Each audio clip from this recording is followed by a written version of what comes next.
Ya estamos nuevamente de regreso por acá en nuestro congreso titulado Revive. Y de parte de todo el Ministerio de Identidad queremos extenderte una cordial bienvenida. Así es, y desde ya, Ana, estamos todos listos para seguir escuchando los temas que están súper interesantes y sabemos que son de bendición para cada uno de ustedes, así también como lo han sido para nosotros. Ale, vamos a recordarle a nuestros amigos por dónde pueden comunicarse con nosotros. Bueno, en Instagram nos pueden conseguir como @min_piso_identidad7. De igual forma, acá abajo en la pantalla le estaremos comentando todas nuestras redes sociales, también en YouTube y Facebook como Ministerio de Identidad, o si bien los prefieres, también puedes escribirnos a nuestros números de contacto por vía WhatsApp, donde allí puedes también interactuar con nosotros, dejarnos tus preguntas y comentarios, y por cualquier red social puedes estar compartiendo tus impresiones de este congreso. Queremos también recordarles que el día de mañana, a las 11 de la mañana, tendremos un programa especial por Zoom en vivo, donde estaremos compartiendo todos y respondiendo sus preguntas e inquietudes y leyendo también sus comentarios. Ahora sí, Ana, vamos a escuchar y a disfrutar juntos de este hermoso congreso, o la continuación de este hermoso congreso, a través de nuestro himno tema.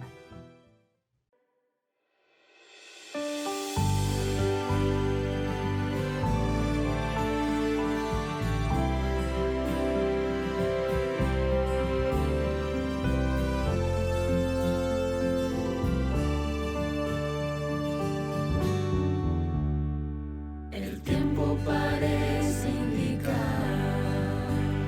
que la fe perece y reina la incredulidad. Religiones vacías, formales y frías, hay muerte espiritual.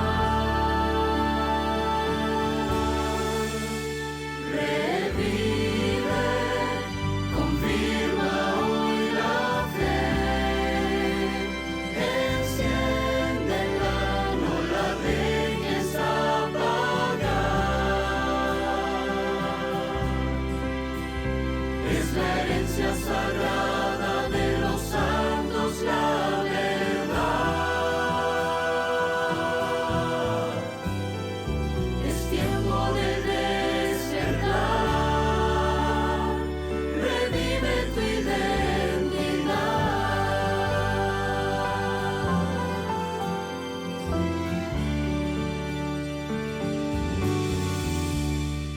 El tiempo parece indicar que la generación de Cristo surgirá. Ellos son los testigos de su justicia, serán su identidad. Revive, confirma hoy la fe, enciéndela, no la dejes apagar.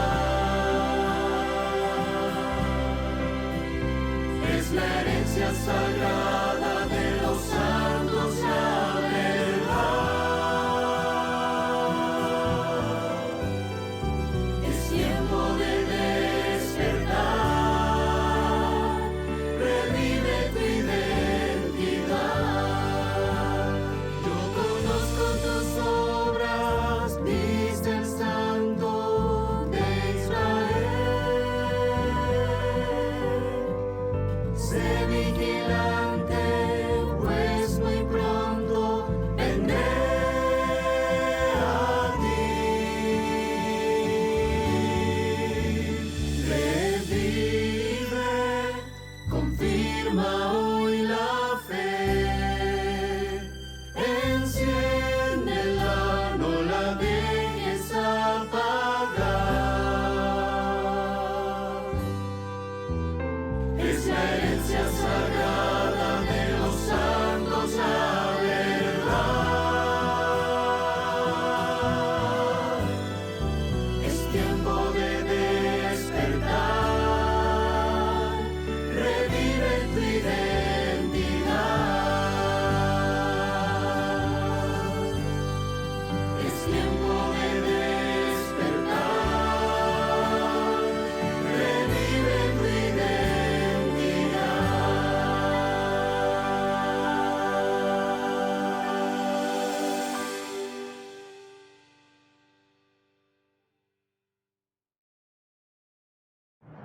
La oración es el arma en las manos del guerrero. Hagamos uso de ella. Oremos. Padre nuestro que estás en los cielos, santificado sea tu nombre, Señor. Te damos gracias porque tú hasta los momentos nos has guiado y has hablado a través de cada una de las personas que has expuesto su tema. Queremos seguir pidiendo, Señor, tu dirección. Sé tú con cada uno de nosotros y preparando los corazones de las personas que van a escuchar de tu palabra. Todo esto te lo pedimos en nombre de tu Hijo amado Cristo Jesús. Amén. Hola, soy Karen Zambrano y estoy muy feliz de poder compartir este testimonio con ustedes. Quiero enviar un saludo muy especial a los chicos de mi grupo de estudio de ID. Y bueno, para empezar, desde muy pequeña estuve en los caminos del Señor. Ya en mi juventud, pues sentí ese deseo en mi corazón de acercarme más y más al Señor. Es ahí cuando conocí a estos chicos y empezamos a estudiar la Biblia. Y cuando pues más estudiábamos, más ganas tenía yo de seguir investigando. Realmente ellos fueron un pilar para yo acercarme mucho más al Señor. Siempre pues que estudiábamos quedábamos con ganas no solo de seguir aprendiendo, sino de practicar lo que leíamos en cada frase de la Biblia y del espíritu de profecía también. Pues es ahí cuando todos teníamos ese deseo de ir a Vida Sana. Era algo que compartíamos, queríamos aprender más sobre la medicina natural. Y el Señor, de una manera inesperada, pero como siempre en su tiempo perfecto, pues nos permitió con 2 amigas más de este grupo de estudio poder ir a estudiar a Vida Sana. Y todas las cosas que ya había aprendido, que ya habíamos estudiado en el grupo de estudio, pues de alguna manera las pude profundizar aún más en este lugar. Y si ya sentía que estaba pues yendo por el camino del Señor, cuando llegamos acá y empezamos a indagar más en los remedios naturales, en pues el espíritu de profecía, en los 8 remedios naturales, pues todo fue encajando de una manera perfecta. Y fue como Dios fue guiando todo de una manera pues que no me lo esperaba. Y ya tenía pues yo el deseo de ser misionera. Y cuando llegué a este lugar, pues ese deseo de ser misionera creció en gran manera en mi vida. Y siempre había orado por venir a Bolivia a ser misionera. Era uno de mis sueños. Y de una manera bastante inesperada, al terminar el curso, pues me dijeron que necesitaban una enfermera. Realmente no me dijeron en qué lugar que necesitaban una enfermera, solo me dijeron eso. Al tiempo me dijeron que la necesitaban en Bolivia, en el lugar que yo siempre había querido ir. Y al principio no me lo creía para nada, pero con el pasar del tiempo, al ver que las cosas se estaban dando, pues vi como el Señor estaba desde el inicio, desde que conocí a ese grupo de estudio hasta que fui a Vida Sana a estudiar, y cómo iba pasando todo, vi como el Señor siempre había guiado cada paso de mi vida hasta llegar hasta donde estoy ahora. Y actualmente soy misionera acá en Bolivia y hay pruebas, hay dificultades, pero estoy sumamente segura de que ha sido el Señor quien ha guiado cada paso pues de mi vida hasta donde estoy ahora. Por eso, pues, si sientes un deseo en tu corazón de servir al Señor, de predicar, de entregar tu vida a Él, no tengas miedo, porque si tú incluyes al Señor en todos los planes de tu vida, a pesar de que tengas pruebas, siempre que quieras estar más cerca del Señor, pues con Él puedes salir victorioso, y a su debido momento Él cumplirá los deseos de tu corazón. Pues es lo que pasó conmigo, y por eso nunca tengas temor ni nunca tengas miedo de pues poner los deseos que sientes para el Señor. Pues en la voluntad de Él sabrá pues guiarte para que tú puedas servirle. Y bueno, esta es una pequeña parte de mi testimonio y espero que pueda servirles pues para sus vidas, para que comprendamos que siempre que entregamos nuestra vida a Dios y que queremos servirle, con que pues queramos servirle, Él pondrá a la disposición de nosotros pues todo lo demás que necesitamos para poder entregar nuestra vida a Él. Que Dios te bendiga.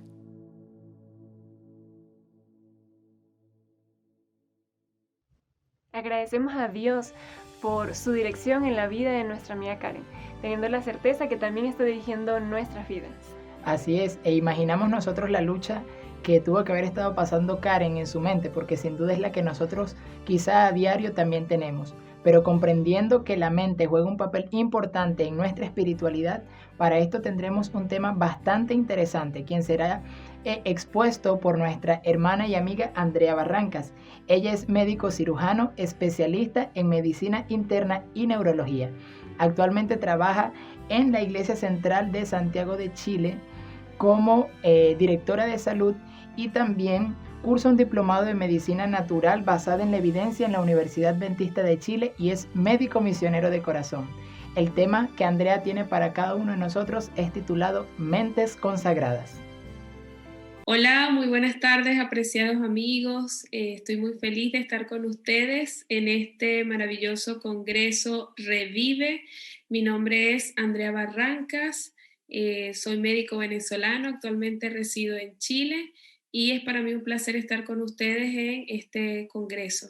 Agradezco la invitación y bueno, antes de iniciar con la exposición me gustaría iniciarlo con una oración. Vamos a orar. Padre nuestro, Señor, te damos gracias por esta oportunidad que nos das de servir. Permite, Señor, que a través de tu Espíritu Santo seas tú hablando en esta oportunidad y que sea de bendición este tema. En el nombre de Jesús, amén. Bueno, como ven allí, soy neurólogo, actualmente resido en la ciudad de Rancagua, en Chile, y quisiera comentarle un poco acerca de lo que es las mentes consagradas. Y como manera introductoria, quisiera hablarles un poco acerca de un periodo de la historia que corresponde a la quinta iglesia mencionada en Apocalipsis, que se encontraba a aproximadamente 60 kilómetros al sur de Tiatira. El periodo de esta iglesia fue aproximadamente entre el año 1517 a 1798 y representa la Iglesia de la Reforma. Se dice que desde el punto de vista territorial ella estaba como en una planicie, sin embargo, a medida que pasó el tiempo, se fueron extendiendo sus territorios hacia los apriscos, hacia, por decir así, terrenos más escabrosos, y eso tenía un poco que ver con la condición espiritual de Sardis, ¿ok? También se dice que se puede dividir este periodo de la historia en dos partes. Una primera fase que fue la fase del reavivamiento, en el cual se caracterizó por la presencia y el acto participativo de varios reformadores, y fue muy importante porque en esta fase el cristianismo volvió a la fuente. ¿A cuál fuente? A la fuente de la verdad, a la fuente de la palabra de Dios. Entonces ellos estaban en búsqueda de la verdad, el mensaje fue redescubierto. Incluso todos estos reformadores se encargaron de hacer que muchas de las personas que tal vez no tenían acceso a esta luz, que no sabían leer tal vez, pudieran tener un poco más de acceso. Entonces esta fue la primera fase de esta iglesia. Sin embargo, en algún momento en Apocalipsis 3, que está la descripción de esta iglesia, Jesús le dice: yo conozco tus obras y tienes nombre de que vives. Es decir, Jesús allí resaltó que de manera inicial esta iglesia tenía fama de estar viva, tenía un buen nombre. ¿Por qué? Porque se basaba en sola escritura. Como les dije inicialmente, entonces sus principales principios estaban basados en la Biblia, en buscar la verdad y no en los dogmas que venían previamente. Así que Jesús aquí les dice que la conoce y tiene fama de estar viva, pero había un problema con esta iglesia. Tiene nombres de que vive, pero realmente estás muerto. Entonces Después de este revivamiento espiritual, el cual trajo la reforma, lamentablemente vino una trágica muerte espiritual acompañado de mundanalidad, de apostasía, porque dice que la condición de Sardis fue un estancamiento en el avance de la obra porque el orgullo y la autosuficiencia. Ok, entonces lamentablemente aquí ya estamos en la segunda fase de la iglesia, en el cual había una muerte espiritual y solo algunos pocos quedaron. Sé vigilante y afirma las cosas que están por morir, porque no he hallado tus obras perfectas delante de Dios. Entonces, esta fue la queja. Sus obras no eran perfectas. Entonces, ahí se dieron cuenta que lamentablemente esa esencia primaria de los reformadores fue perdida y que era necesario un despertar, era necesario que el Espíritu Santo pudiera revitalizarlos y traerlos de nuevo a ese primer amor. La iglesia entonces, en este segundo episodio, en esta segunda fase, se volvió entonces más nominal, se llenó de orgullo, de autosuficiencia y la espiritualidad fue destruida. Entonces, por eso es que hacían una especie de relación con la extensión territorial, ya no era en la planicie, los privilegios de estar en la planicie, sino que asimismo como su terreno se extendió hacia los valles, la parte rocosa, igualmente su vida espiritual fue así, fue en decadencia. Ya no había esa división entre o esa diferencia, no división, sino diferencia entre la verdad de Dios y la mundanalidad. Esa fina línea se había borrado. Pero había una buena noticia. Apocalipsis 3:4 nos dice que habían unas pocas personas. Como siempre, Dios siempre tiene un remanente a lo largo de la historia, así ha sido. Y ahí dice que esas pocas personas no mancharon sus vestiduras. Y ahí hay una promesa para el vencedor. Andarán con él en esas vestiduras porque son dignas. Entonces, a pesar de la época difícil que vivía Sardis en ese momento, el pequeño grupo, esa pequeña minoría se mantuvo fiel, se apartó de la corrupción, de ese estancamiento, de esa autosuficiencia y Dios entonces los vistió con esas vestiduras sagradas. Ahora, ¿qué tiene que ver esto o esta historia o parte de lo que nos dice el espíritu de profecía, que nos dice la Biblia con respecto a Sardis y nosotros? Al igual que en esa época, estamos viviendo en un tiempo de decadencia espiritual y nosotros necesitamos estar vestidos con la justicia de Cristo. Y esta imagen que ustedes ven aquí, que realmente es una fortaleza, es un muro, sabemos que dentro del muro se resguarda una ciudad. En la antigüedad, una buena ciudad tenía que tener un buen muro que fuera fortificado, porque eso lo iba a proteger de la acechanza de los enemigos, y siempre los enemigos buscaban destruir ese muro para poder entrar. Así pasó con Jerusalén. Para poder sitiarla trataron entonces de desviar sus ríos, su caudal, porque tal vez para ellos el muro era invencible. En este caso es una representación gráfica de lo que significa nuestro cerebro, lo que significan nuestros sentidos, ¿ok? Adentro está la imagen que ustedes ven, es nuestro cerebro, que es la ciudadela del alma, como nos dice mente, carácter y personalidad, y los muros representan los 5 sentidos. Hay un reformador llamado Bunyan que en algún momento trató de hacer esta asociación, ¿ok? Diciendo o explicando acerca de que cada puerta de ese muro representa nuestros sentidos y somos nosotros los que abrimos o cerramos, permitimos, ¿ok?, que el enemigo pueda entrar por alguna de estas avenidas, porque en el centro está nuestro cerebro que debería estar resguardado por estos 5 sentidos y por lo que nosotros permitimos que entre.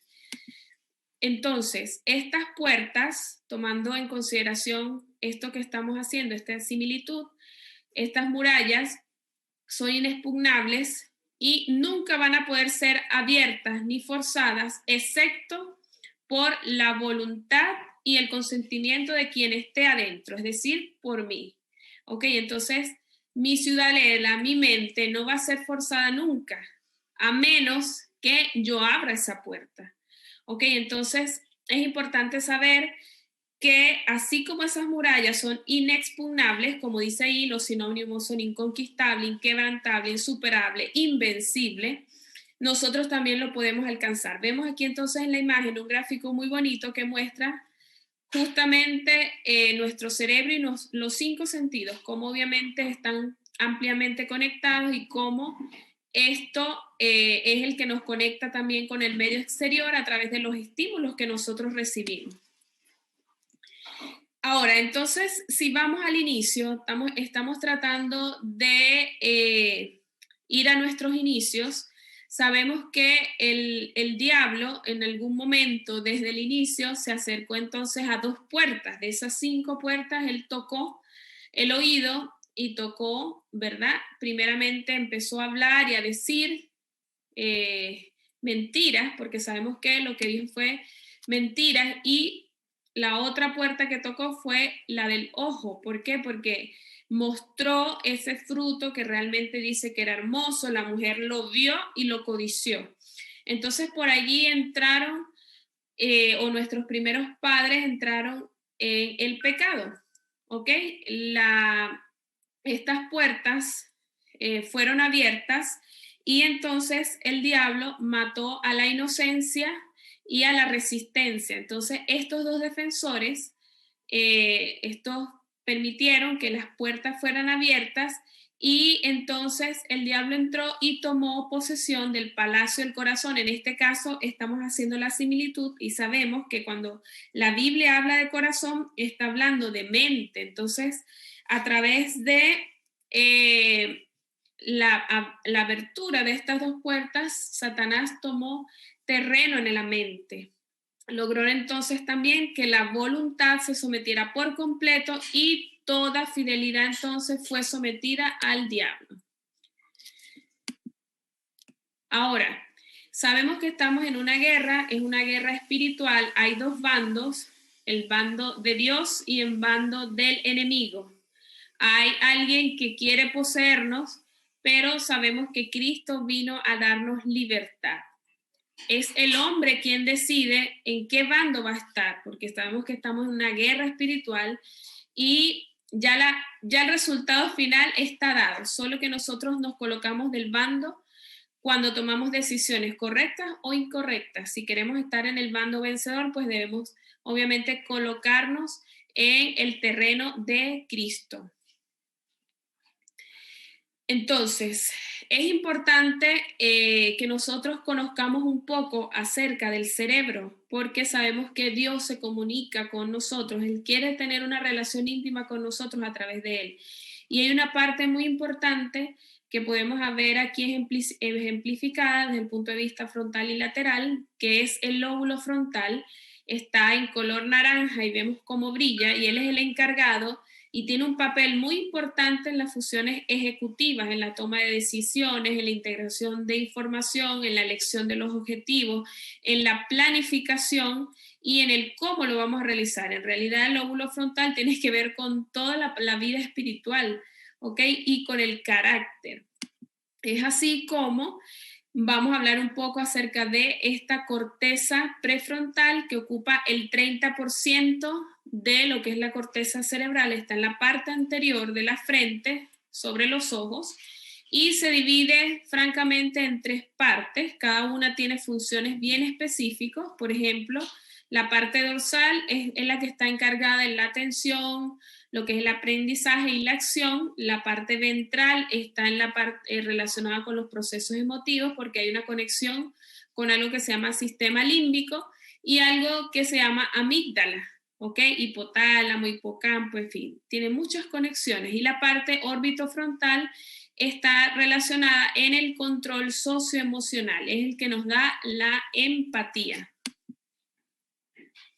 Entonces, si nosotros quisiéramos guardar nuestro lóbulo frontal, ¿qué deberíamos hacer? seguir el ejemplo del sabio Salomón. En Proverbios 4:23 nos dice que sobre toda cosa guardada debemos guardar nuestro corazón, y cuando vamos a estudiar el trasfondo del término, sabemos que nos dice que corazón se refiere a nuestra mente. Entonces debemos guardar nuestra mente porque de él mana la vida. La pureza de la mente entonces es el requisito de una vida sin pecado. ¿Por qué? Porque sabemos que de nuestra mente salen nuestros pensamientos, y de nuestros pensamientos nuestras acciones. Entonces, si vamos cultivando pensamientos que no están hacia Dios, hacia lo celestial, entonces obviamente vamos a tener frutos de muerte o de pecado. En el tomo 1 de Testimonios para la Iglesia vemos una cita que es bien interesante, porque nos dice que hay un ángel que está de pie con una balanza que ya vamos a ver graficada, que tiene 2 platillos, cada uno en su mano, y allí se están pesando nuestros pensamientos. Los que tienen interés, específicamente hay una balanza que va hacia los intereses eternos, hacia los valores celestiales, pensamientos que elevan, y el otro platillo entonces están los pensamientos y los intereses terrenales. Entonces está lo que es la lectura de cuentos, pensamientos dedicados a la ostentación, vanidad, orgullo, y tenemos que esa balanza cada día se mueve hacia un lado dependiendo entonces de las prioridades nuestras. Entonces vemos cómo del lado derecho están los pensamientos e intereses celestiales con el estudio de la Biblia, la oración, el estudio del Espíritu, profecía y los intereses eternos, y del lado izquierdo está todo lo que desagrada a Dios, la idolatría, la música, los vicios, la ostentación, el orgullo, y vemos hacia dónde lamentablemente tiende a inclinarse esta balanza, y vemos que va mucho más hacia el lado izquierdo. Si pudiéramos nosotros realmente comprender cuán solemne es el momento en el que estamos viviendo, y que realmente estamos viviendo en un momento de juicio, y esto no es para crearnos terror, sino para que podamos realmente reflexionar y saber que estamos siendo pesados sobre balanzas, y que como hijos de Dios, ojalá que nuestros pensamientos se pesen y sean hacia intereses celestiales. Aseguramos muchas veces, como dice la cita allí del Espíritu Profecía, haber muerto al mundo y estar vivos para Dios, pero lamentablemente nuestros pensamientos y nuestras acciones dicen otra cosa, porque hacen que nuestra balanza se incline al otro lado, y cada vez vamos añadiendo más pesas tras pesas hacia el lado izquierdo. Entonces, nosotros sabemos que según Proverbios, otro texto que está allí en 23:7, dice que cuál es su pensamiento es su corazón. Entonces, hay nuestros pensamientos, que son esas raíces de esos árboles, como vemos uno a la derecha y uno a la izquierda. Del lado de la derecha, entonces, vemos los frutos del Espíritu. Cuando entonces nosotros cultivamos pensamientos celestiales, vemos gozo, paz, paciencia, benignidad, bondad, fe, mansedumbre, templanza. Entonces están cimentados en Dios. Del lado izquierdo entonces tenemos raíces mundanales, y sabemos cuáles son los frutos del pecado, los frutos de la carne: envidias, disensiones, pleitos, injusticia, desorden, fornicación. Entonces eso tiene mucho que ver con lo que nuestros pensamientos, qué estamos cultivando y qué frutos vamos a tener. Porque de dentro del corazón entonces salen los malos pensamientos, no de afuera, como en algún contexto, en algún momento Jesús se refirió a los fariseos. Tratan de limpiar lo externo, pero realmente el problema no es lo externo, no es que no se laven las manos, sino que realmente la inmundicia está en nuestra mente.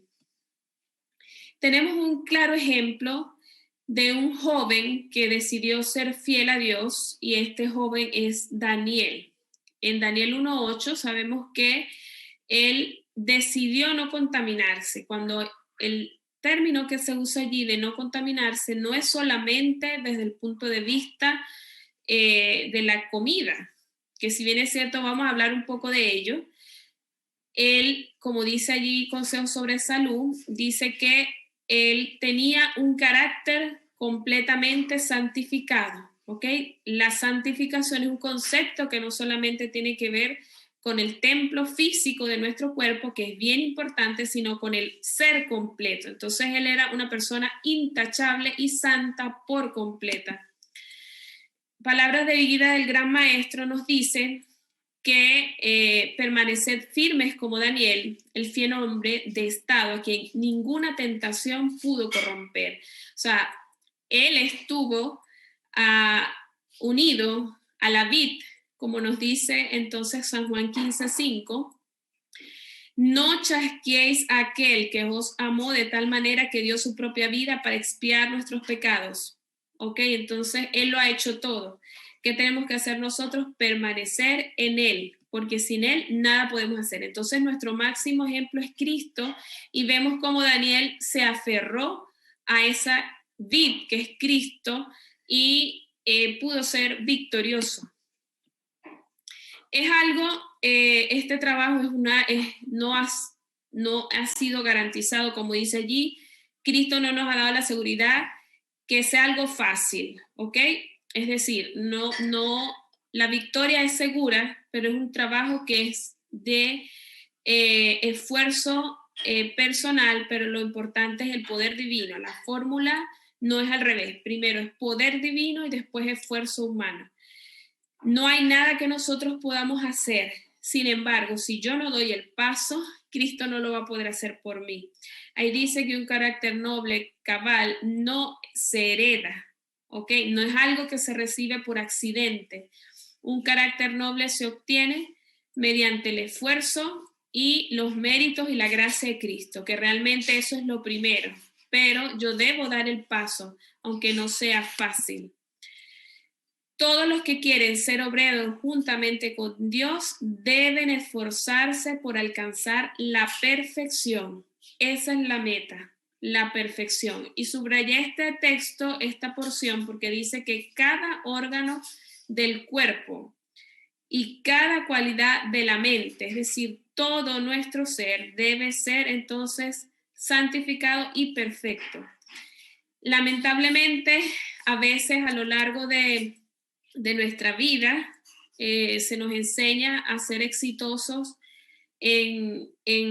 según la educación de este mundo, para competir, para alcanzar un puesto, para alcanzar o lograr o tener tantos y cuáles recursos. Sin embargo, aquí dice que nuestra verdadera educación se enfoca en la preparación de las facultades mentales y morales para el adiestramiento del cuerpo, la mente y el alma para el servicio divino. El objetivo es servir, ¿ok? Esto no nos lo enseña la educación tradicional, el servicio. Entonces, nuestra verdadera motivación debe ser adiestrar nuestro cuerpo, mente, espíritu, todo para el servicio. Esta es la de educación que va a perdurar para la vida eterna. Entonces, hacia allá es donde debemos enfocarnos. Entonces, sabemos que hemos recibido regalos. No importa cuántos regalos, puede ser 1, pueden ser 2, 3, 4, 5. Esos regalos son los talentos. Y si necesitamos órganos y cuerpo, mente, alma santificada, necesitamos entonces ponernos todos completamente a disposición. Entonces, no es la cantidad, sino qué estoy haciendo con lo poco o mucho que he recibido. ¿Ok? El desarrollo de todas nuestras facultades es el primer deber que tenemos para con Dios y nuestro prójimo. Entonces, si Dios nos ha dado tanta responsabilidad, tantos regalos, ¿qué estamos haciendo con ellos? Lo estamos poniendo o colocando al servicio para el engrandecimiento de su obra.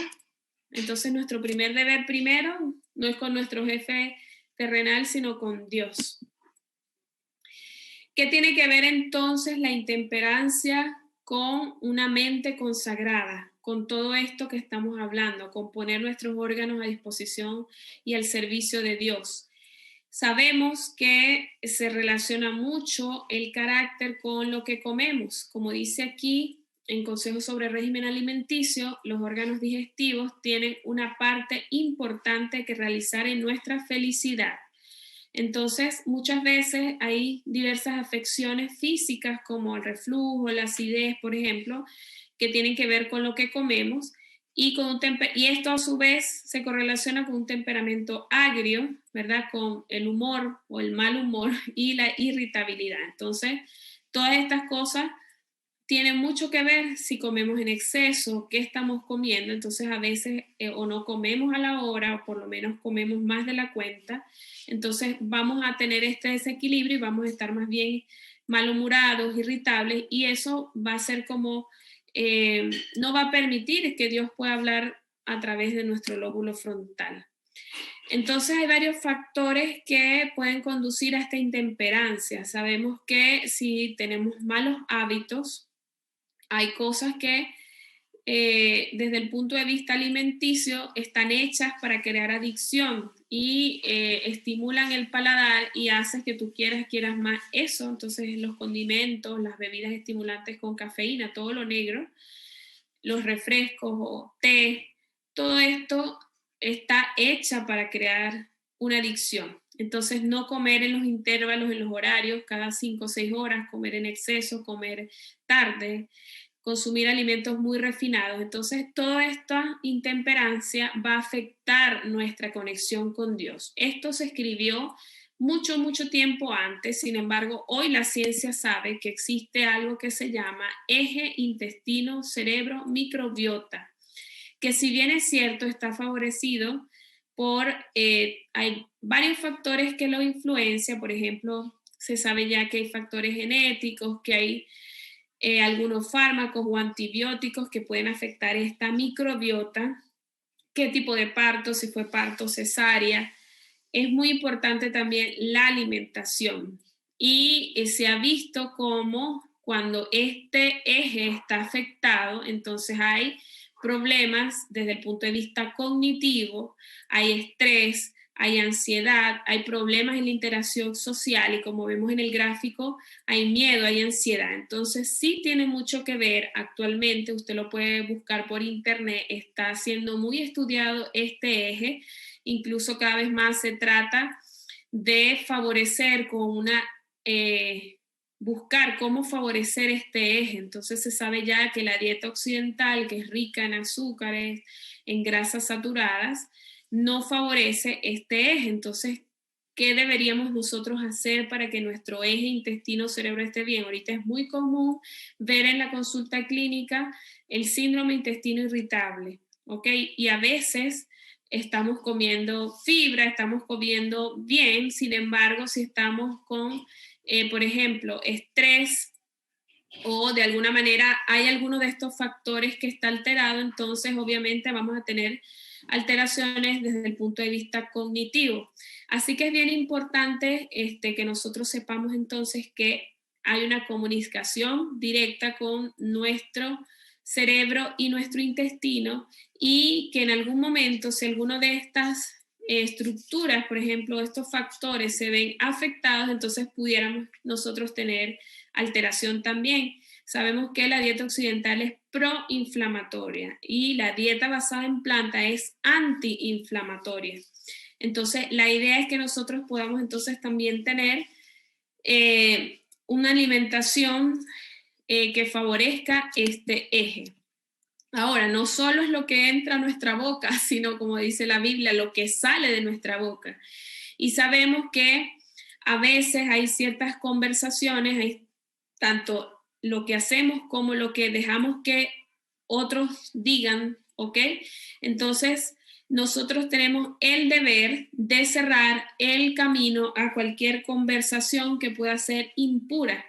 Cuando estamos en compañías de algunas personas que tal vez tienen conversaciones frívolas, como dice allí, frías o tal vez mundanales, es nuestro deber cambiar el tema, porque estamos entonces allí, nuestro oído está siendo empleado para escuchar, hablar de nuestro prójimo, por ejemplo, o para crear pensamientos que no son agradables a la vista de Dios. Y también hay muchos otros malos hábitos. por ejemplo, el no descansar, el no darle al cerebro el descanso adecuado, obviamente hay muchas causas de insomnio. Y cuando hay insomnio, nuestra vida laboral y personal se ve afectada. Obviamente en el día vamos a estar cansados, hay falta de energía, hay somnolencia, alteraciones del humor. Se ha visto que el no dormir bien entonces obviamente afecta la memoria, acelera el envejecimiento, es decir, hay un envejecimiento prematuro. Incluso el no dormir las 8 horas indicadas favorece que nosotros nos envejezcamos hasta 6 veces más, y hay mayor riesgo de enfermedades de tipo metabólico, cerebrovascular, respiratorio, simplemente por no descansar en los horarios que debemos descansar y el tiempo en que debemos descansar. Ahora, ¿qué estamos nosotros haciendo para mejorar estos hábitos? Ya hay un estudio en Europa que no es tan reciente, es más o menos entre el 2009 y 2010, que nos dice cuánto tiempo pasa para que nosotros podamos crear buenos hábitos. Y es un estudio que se hizo en 96 personas entre más o menos 18 días y 628 días, y se vio que un promedio de 66 días es el tiempo para nosotros entonces establecer un hábito. Si bien es cierto, nosotros hemos escuchado por allí que en 21 días, apenas en 21 días es que se empieza, pero para nosotros fomentar un hábito saludable, entonces deberíamos persistir mínimo, entonces ya el promedio fue 66 días. Entonces es posible, sabemos que es mucho más fácil crear malos hábitos, pero es posible que nosotros podamos desarraigarlos, ¿ok? Con perseverancia y constancia. Bien, ya para ir concluyendo, vamos a ir viendo un poco las promesas que se le hacen a la iglesia de Sardis. Y a pesar de su lamentable condición, su estancamiento espiritual, ella recibe en Apocalipsis 3, 4 y 5 dos promesas: la promesa de escribir su nombre en el libro de la vida y la promesa de vestiduras blancas. Y del entrar a la fiesta, a las bodas del Cordero con esas vestiduras blancas. Entonces, esa vestidura, ese vestido, nosotros también lo necesitamos. Y ese vestido lino, fino, blanco, resplandeciente, como dice allí y como dice la Biblia, porque es un texto bíblico, representa las acciones justas de los santos. Todos debemos ser entonces justificados a través de esta sangre del Cordero y recibir esas vestiduras blancas, y que nuestra vida refleje y sea intachable ante el Padre. Ok, entonces Zacarías es una bonita historia. En el libro de Zacarías está la historia cuando el diablo va y acusa y está del lado derecho acusando al pueblo de Dios, y Jesús dice: quítenle esas vestimentas viles y yo he hecho pasar tu pecado sobre ti. Entonces Él nos quita nuestras vestiduras viles y nos coloca, sus vestiduras limpias y resplandecientes, que representan su justicia en nuestra vida. Es algo que nosotros no merecemos, pero lo recibimos por gracia, y eso se ve reflejado en una vida que sirve, en una vida con frutos de justicia. Entonces esta es una de las promesas que se le hace a la iglesia de Sardis. Entonces, esta época histórica es el periodo anterior al juicio celestial. Obviamente es un mensaje que anuncia, que prepara que la venida del Señor está cerca, pero también prepara y dice que el juicio de Dios está cerca. Entonces, estamos viviendo una hora de juicio, y la segunda promesa, además de las vestiduras, es que Cristo no va a borrar del libro de la vida es el nombre, es decir, nuestro nombre está allí.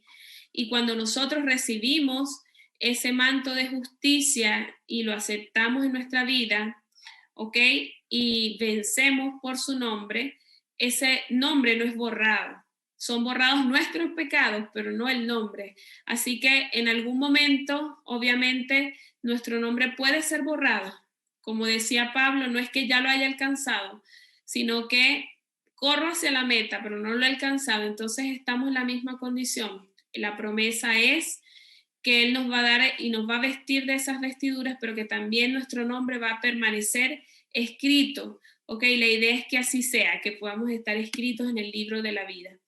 La promesa es que Jesús nos va a confesar delante del Padre y los ángeles y va a decir, mira, este es limpio, nos va a defender. Y la idea es que tomemos este tiempo en el cual estamos viviendo, que es un tiempo, bien solemne, y podamos acercarnos al trono de la gracia, porque dice Hebreos que vamos a hallar oportuno socorro y nos podamos reconciliar, ¿ok? Porque Jesús está dispuesto a presentarnos ante el Padre y decir, mira, Él ya ha sido perdonado. Entonces, ¿qué debemos hacer día a día para entonces tener esas vestiduras limpias y resplandecientes en la justicia de Cristo en nuestras vidas? Tratemos entonces de cuidar las avenidas del alma. Allí donde dice usted, coloque usted su nombre en el momento que usted vea esta transmisión y diga, mira, debo convertirme en un fiel centinela que vigile ojos, oídos y todos los sentidos si deseo dominar mi mente e impedir vanos y corruptos pensamientos que mancillen el alma. El poder entonces de la gracia únicamente puede realizar esta obra tan deseable. Es algo que necesita una intervención divina, ¿ok? Necesitamos el poder de la gracia de Dios para poder cuidar nuestras avenidas. Número 2, someter nuestra voluntad a la suya. Lamentablemente en muchas circunstancias vemos cómo luchamos en ir por un camino mientras que la voluntad de Dios va por el otro. Nos dice 2 Corintios 10:5, derribando argumentos y altivez que se levante contra el conocimiento de Dios y llevando cautivo todo pensamiento a la obediencia a Cristo. Realmente este pasaje es poderoso porque no hay excepción. Dice, todo pensamiento puede ser llevado cautivo a la obediencia, ¿ok? Permanecer en él, así como Daniel permaneció entonces unido a la vid. Así esa promesa de Juan 15:5 se nos entrega a nosotros. Si permanecemos unidos a él, vamos a llevar mucho fruto, porque separados de él nada podemos hacer. Entonces no se gana la victoria si no permanecemos unidos a él. ¿A través de qué? A través de la oración ferviente, ¿ok? Si no humillamos nuestro yo y nos colocamos en sus manos. La mente del hombre entonces se pone en comunión con la mente de Dios. Lo finito se une con lo infinito, que es Dios. Y ese efecto tiene entonces poder sobre el cuerpo, la mente, el alma. Es algo que no tiene estimación, porque realmente es grandioso. Dice, sobrepuja toda estimación. Es poderoso entonces la unión del poder de Dios con el poder del hombre. El intelecto, cuando es colocado bajo el dominio del espíritu, cuando más se lo cultiva, más eficazmente puede ser usado entonces para el servicio de Dios. Las claves entonces para esta guerra espiritual es vigilancia incesante, influencia permanente del Espíritu Santo, ¿ok? Lo que el Espíritu Santo puede hacer a través de nosotros. Y esto se logra a través del estudio y la oración. Entonces, vistámonos cada día de la armadura de Dios, porque estamos en una guerra espiritual. Acerquémonos entonces confiadamente al trono de la gracia para esperar entonces socorro. Como les había dicho, está la promesa. No hay nada que sobrepase la capacidad para nosotros vencer, porque ya Cristo todo lo hizo. O sea, Él pasó por todo antes que nosotros. Entonces, si nuestro corazón nos reprende, mayor que nuestro corazón es Dios, y Él sabe todas las cosas. Eso está en 1 Juan 3:20. Bien, entonces ya hemos terminado. Para mí ha sido un placer haber estado con ustedes a través de la distancia y espero realmente que esta transmisión, este tema de mentes consagradas pueda ser de bendición para cada uno de ustedes, enriquecimiento espiritual. Y bueno, vamos a estar a la orden para poder responder en su momento. Vamos a tener un live para responder las dudas. Si es que existiera alguna, puede hacer su pregunta y con gusto vamos a responderla. Que el Señor entonces les bendiga. Chao, chao. Damos muchísimas gracias a Dios por tan importante luz que nos ha sido dada. Sin duda, Ana, comprendemos la necesidad que como jóvenes tenemos de orar para que Dios consagre nuestras mentes siempre a su servicio. Así es. Y bueno, mis amigos, ya llegamos al final de nuestro segundo día de congreso. Agradecidos también a Dios porque ustedes han podido estar con nosotros. Y la cita no termina acá, sino que continúa para el día de mañana a las 9:30, que continúa nuestra última transmisión de nuestro congreso, y también a las 11, donde estaremos totalmente en vivo. Así que sin más nada que decirles, rogamos que Dios esté con cada uno de ustedes y le deseamos una feliz semana.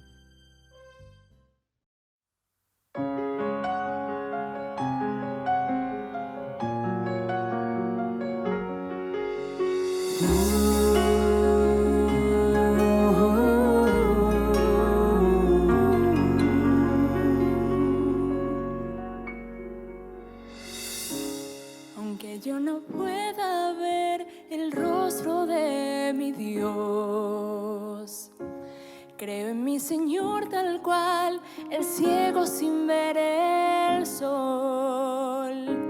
No por cosas vanas sino eternas puedo ver el resplandor de mi Hacedor.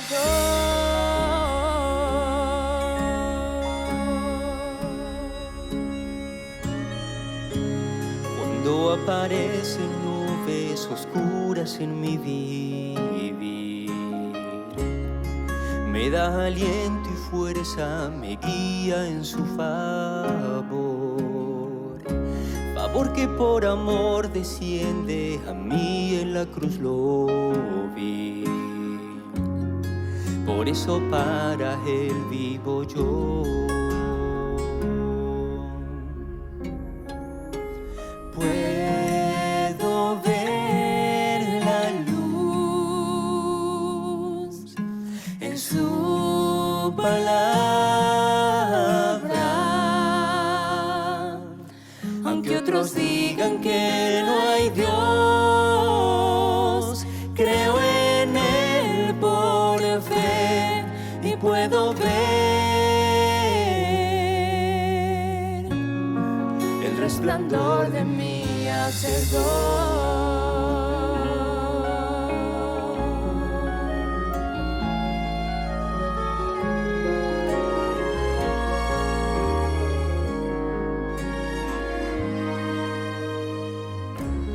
Aunque yo no pueda ver un ángel frente a mí, Tampoco ver la inmensidad del cielo y su esplendor, ni tenga la oportunidad de abrazarte, mi Jesús. Veo tu luz en mi vivir. Sé que estás aquí conmigo.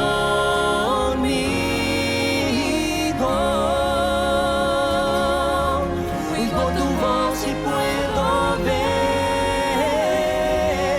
tu semblante de amor.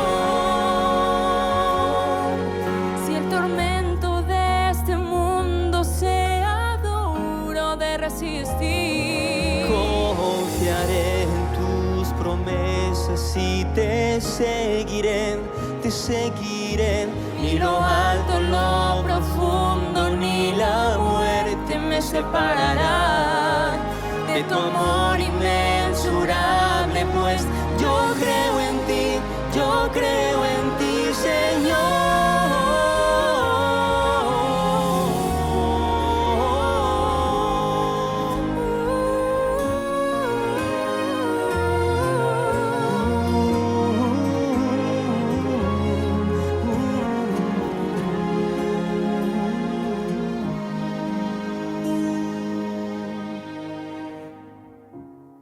Aunque yo no pueda ver el trono celeste, resplandor de mi Hacedor.